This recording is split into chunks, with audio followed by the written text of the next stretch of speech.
Good morning, and welcome to the First Unitarian Universalist Church of Richmond. We are a spiritual community and a center of liberal religion in Richmond with roots stretching back to 1830. My name is Alex Gecker, and I serve on our board of directors. If you are a visitor here today, our congregation welcomes you, and we are so glad you are here. Our church is a community guided not by a creed, but by a covenant to uphold shared principles marked by love, respect, and justice. We welcome you to live these principles with us as you continue your spiritual journey. We welcome you with all of your diverse identities as a whole, multifaceted, and beloved person. If you are new to Unitarian Universalism, we invite you to check out our website, join our Facebook group, and reach out by email to membership@richmonduu.org. And I hope everyone will consider stopping by our virtual coffee hour, which starts immediately after this service at a separate Zoom link. And as a reminder, please do not hesitate to reach out to our staff or our care team if you are in need. I hope you are enjoying a comfortable Sunday morning and staying safe. Welcome to this joyful Sunday, made sacred by all of us being here together, sharing our time with each other.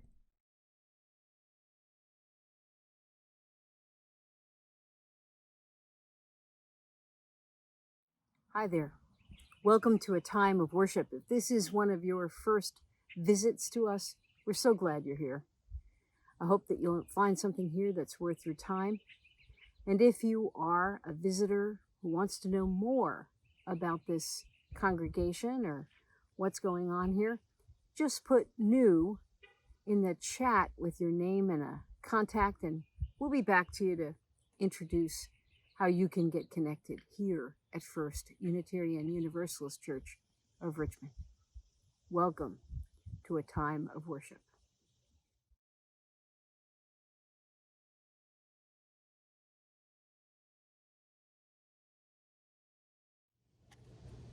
We light this chalice to begin our service and to remind us that this time together is special. It's important. And if we allow, it can even inspire us. Welcome to a beautiful summer day and to this chalice lighting.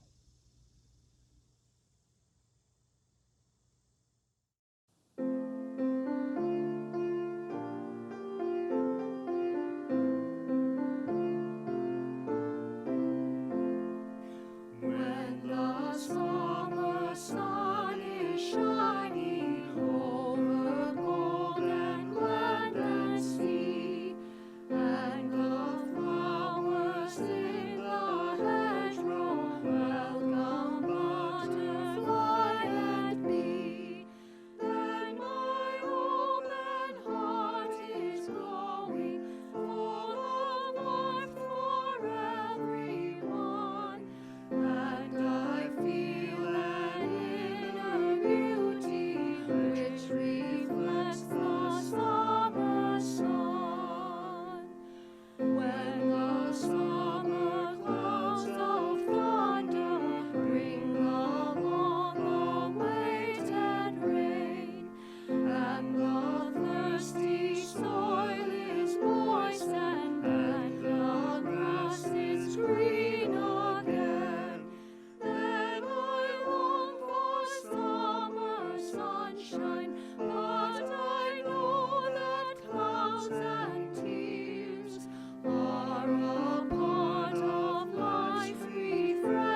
What If, written by Samantha Berger and illustrated by Mike Corrado.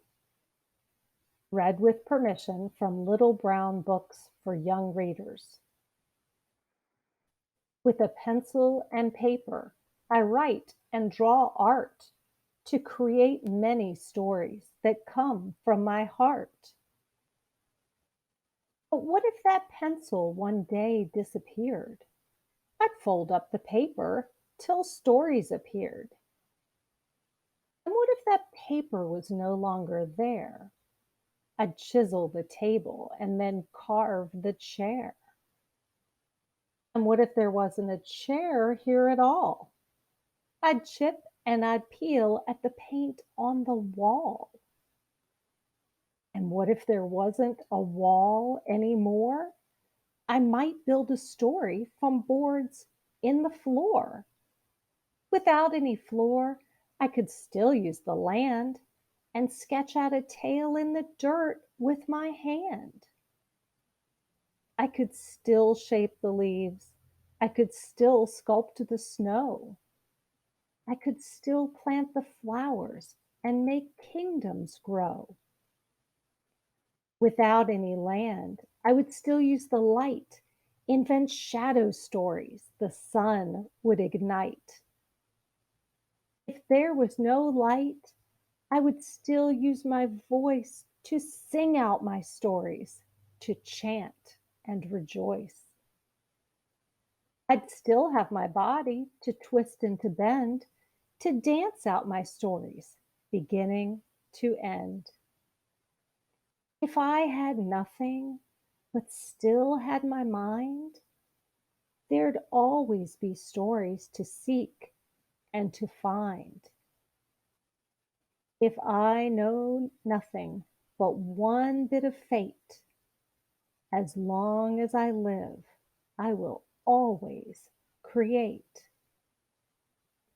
As long as I live, I will always create.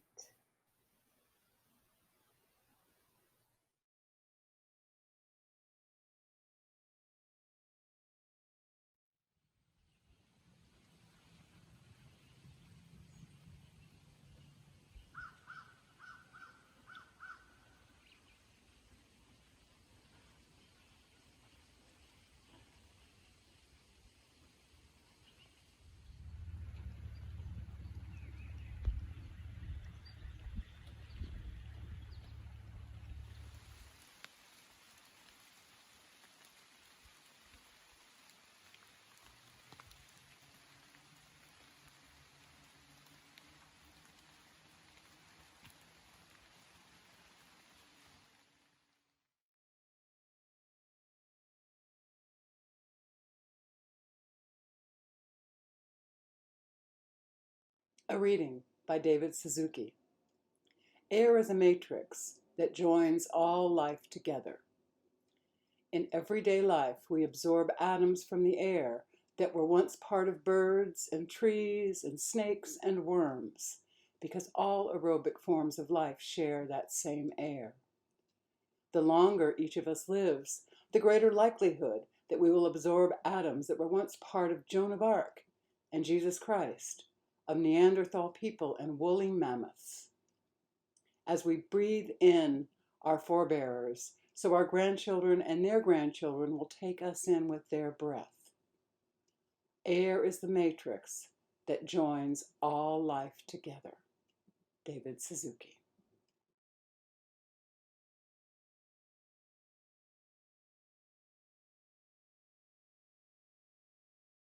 Join me in a time of reflection and prayer.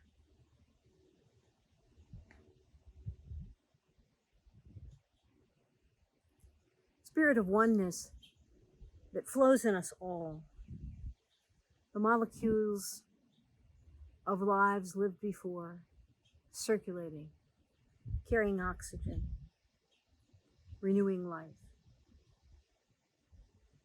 For this we are so grateful. We know that we've been blessed, that whatever hardships we face them together as a community.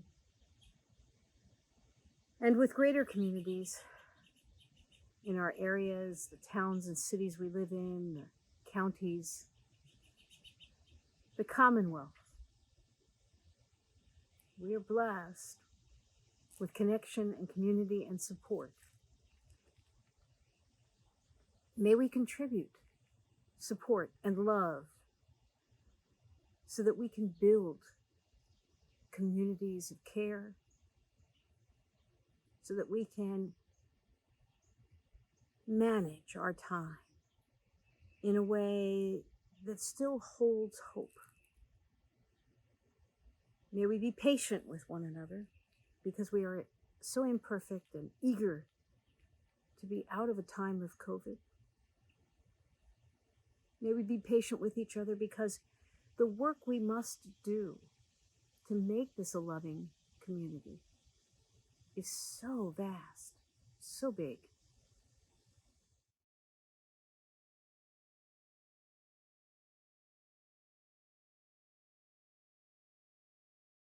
Let's take another look at the book What If by Samantha Berger. We were given permission to use the book and the illustrations by Little Brown and Company. I fell in love with this book long before I reached the note from the author at the very end. In it, she talks about a flood in which everything in her apartment was lost. She was able to get out with her sketchbook and her dog, but all of her art supplies, all of the projects she'd been working on, all of that was gone. She realized that she needed to use materials that were around her and recreate how she did her artwork. So when she came up with the idea of the story, she and the illustrator worked together to incorporate some of those things into the book as well. That got me thinking about our life now living with COVID-19.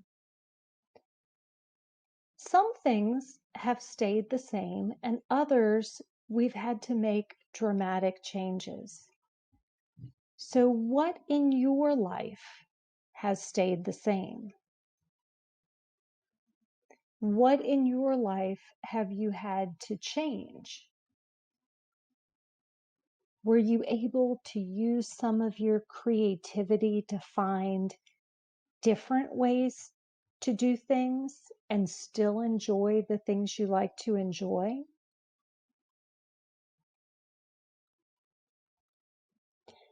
Instead of looking at everything as a negative, I've seen some people who've opened up their creativity to look at opportunities that they have to change things in their life for the better and change things for other people as well.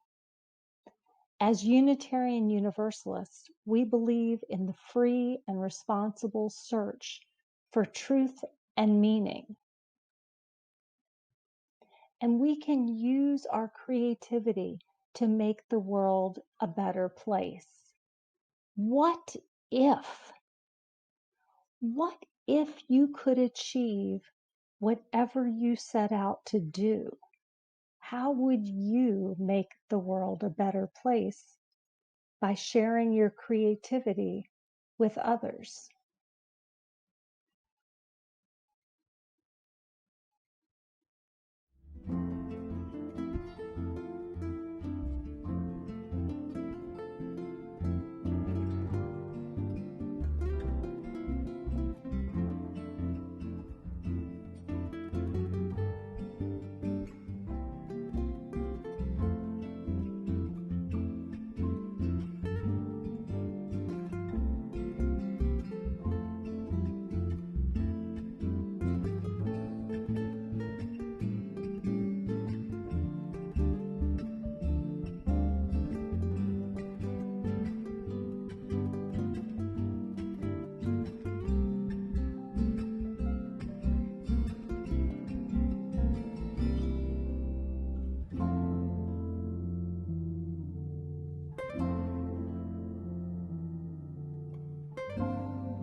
Everything this summer is different. Perhaps your family normally goes on vacation or camping or to see relatives. Maybe there's a family reunion that you're used to for every summer. And maybe you had plans, summer camp, a class, or something else that got challenged by the fact that we're in the middle of a pandemic. COVID-19 has caused us to change the things we do in our life. So when things change, what do? Well, one of the things that we've been asked to do is to think about what if? What if we were creative in a new way? What if we thought differently about this summer? Would it help us? Well, let's think about that. First of all, let's notice that a lot of things have changed since COVID-19. And if we try to pretend that's not the case, we'll be very foolish about that. Your body, your mind, and your heart all have a wisdom. And if, in fact, you try to tell it something's not true, when it is true, there's all sorts of conflict inside of you. So the first thing we have to do is be clear. Yep, there's a pandemic. I and my family and my friends, my whole community, the whole world is in the middle of it. That's the first thing. That's a healthy feeling. It says where we are and what's going on, and we tell the truth. As Unitarian Universalists, we want to honor the truth. And as people generally, we want to be truthful with one another. It makes life so much better. And then this summer, you may have a few things that are very different.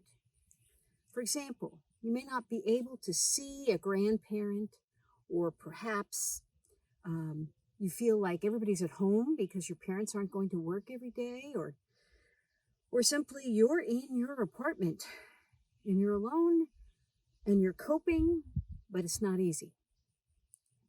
All right, so one of the things we have to do when we use our imagination and our creativity is we have to decide what we're going to do with that terrific creativity. Well, what if, as our narrator asks us, what if we use our creativity in a differing way?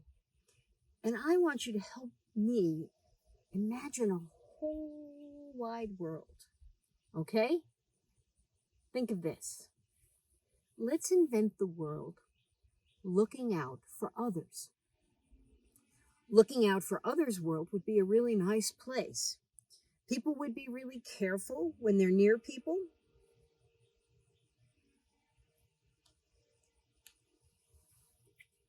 They'd put on their face masks. And they'd keep distant. And they'd care about everybody, especially the people who are trying to help other people. And they'd be kind, and they'd be patient. So to be a citizen of looking out for other world, looking out for others would be the joy that we have. Yes, I know sometimes we see even adults who don't think too much about other people. But in looking out for others' world, we encourage other people. We show love and care. And that's an important world for us to imagine and to create, even if it doesn't seem like we have all the things we need.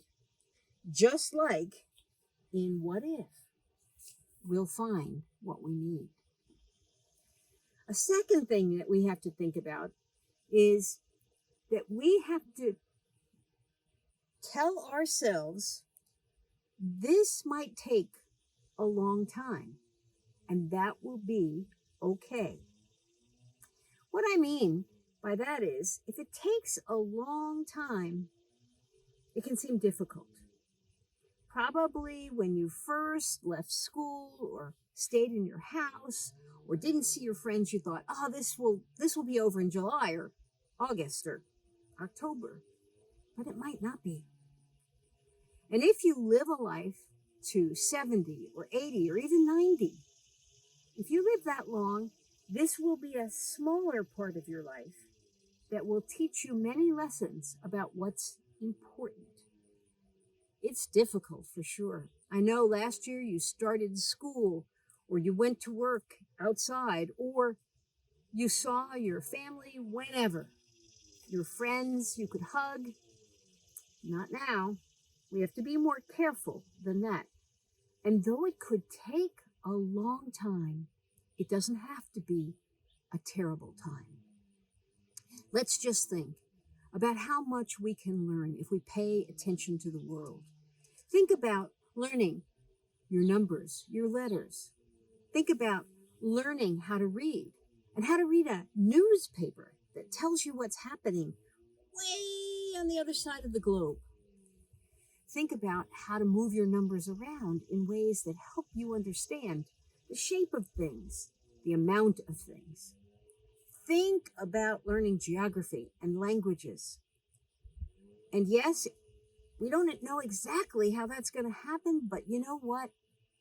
If we bring curious minds and hearts and love, all will be well.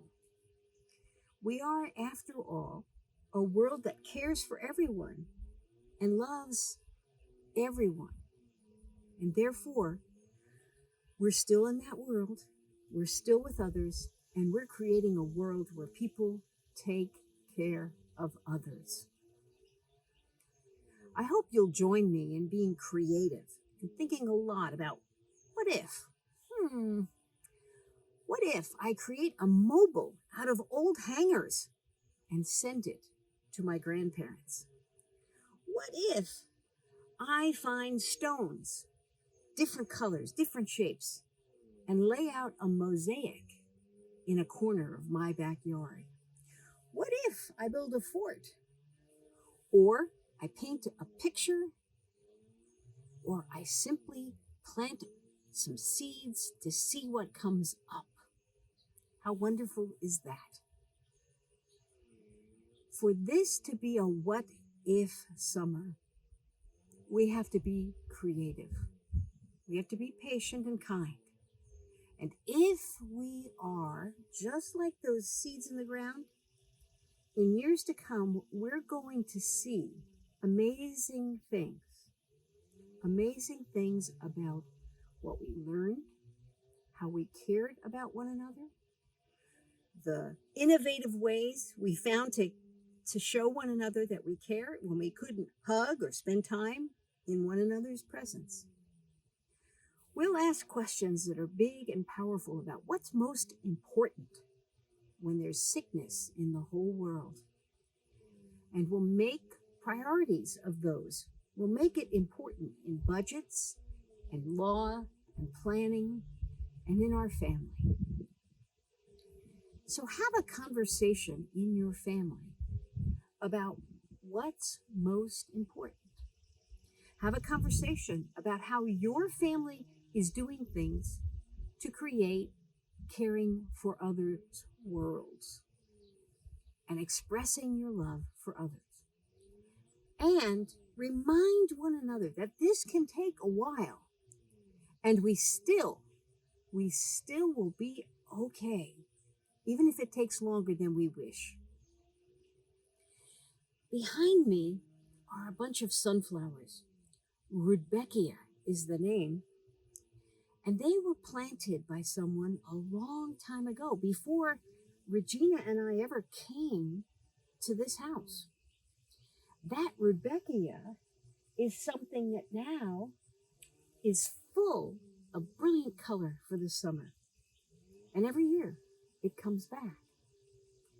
And further behind me is a crepe myrtle that Regina grew from another crepe myrtle. This is what I'm given every summer to look at, because somebody thought ahead and said, how can I create something beautiful out of what doesn't seem like much? Would you like to come by and get some Rudbeckia seeds? Please do. Come to my house. Take as many as you want. They'll start being available in August. Anyway, for now, Thank you for listening. Thank you for being here. Breathe in and remember, it will take a long time, but it will get better. And you and I, all of us together in our community, will work on building a world where we are looking out for others. Bye-bye.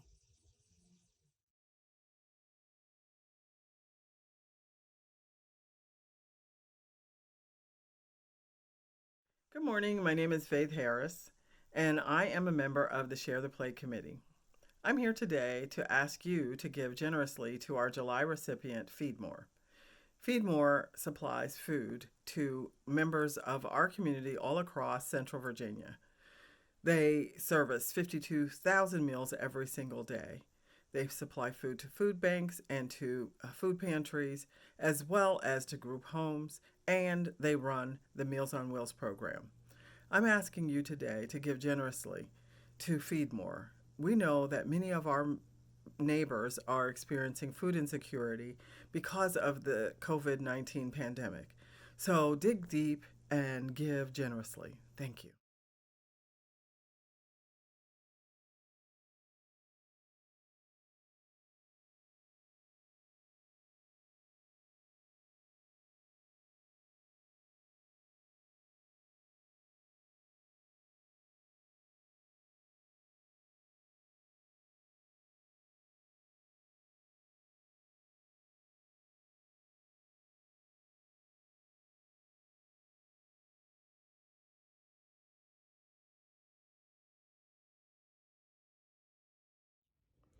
We extinguish this chalice and bring our service to a close.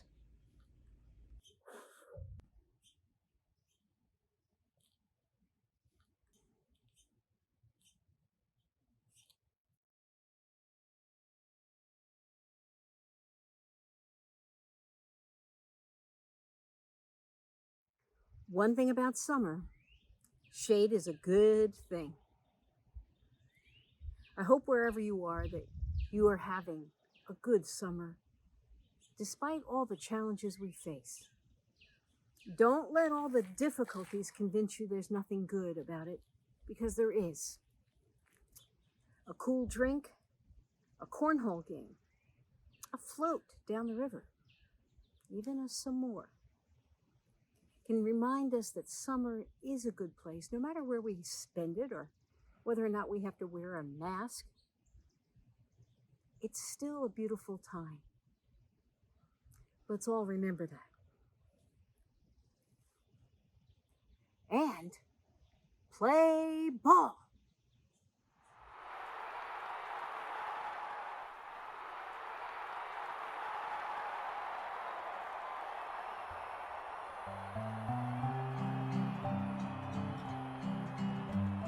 Katie Casey was baseball mad, had the fever, she had it bad, just to root for the hometown crew every cent Katie blew.